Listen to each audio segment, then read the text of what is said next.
नमस्कार, मैं हूं आपके साथ नम्रता शर्मा। 5 राज्यों में हुए विधानसभा चुनावों के नतीजों के बीच एक और बड़ी खबर सामने आई है और खबर है प्रशांत किशोर से जुड़ी हुई। जी हां, वही प्रशांत किशोर जो पश्चिम बंगाल चुनाव में तृणमूल कांग्रेस के रणनीतिकार रहे और उन्होंने चुनावी कामकाज से संन्यास ले लिया है और इसकी घोषणा उन्होंने बाकायदा एक न्यूज चैनल पर की है।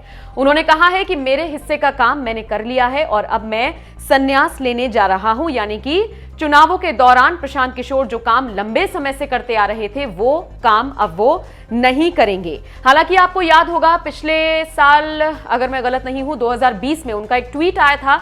चुनावों से पहले उन्होंने एक बहुत बड़ा, आप कह लीजिए कि उन्होंने भविष्यवाणी कर दी थी या ये कह दिया था कि अगर बीजेपी पश्चिम बंगाल में दहाई का आंकड़ा पार कर जाएगी या फिर उतने आंकड़े को छू जाएगी तो मैं अपने पद से रिजाइन दे दूंगा, मैं ये जो चुनावी प्रबंधन का कामकाज देखता हूं इसको मैं छोड़ दूंगा। हालांकि पश्चिम बंगाल के जो चुनावी नतीजे सामने आए हैं उसमें हुआ भी ऐसा ही है, मतलब कि जो प्रशांत किशोर ने कहा था वही हुआ। दहाई का आंकड़ा बीजेपी क्रॉस नहीं कर पाई, छू भी नहीं पाई, 100 तक भी नहीं पहुंच पाई और इसके बाद भी प्रशांत किशोर ने इस अपने पूरे कामकाज से संन्यास लेने का ऐलान कर दिया है। सवाल ये है कि उन्होंने ऐसा क्यों किया। तो जब उनसे सवाल पूछा गया तो उन्होंने जवाब दिया कि मैं कभी भी ये काम नहीं करना चाहता था, बस आ गया इस फील्ड में तो ये काम करता ही जा रहा था, लेकिन मुझे लगता है कि मैंने अब अपने हिस्से का काम कर लिया है और अब मैं इससे संन्यास लेना चाहता हूं।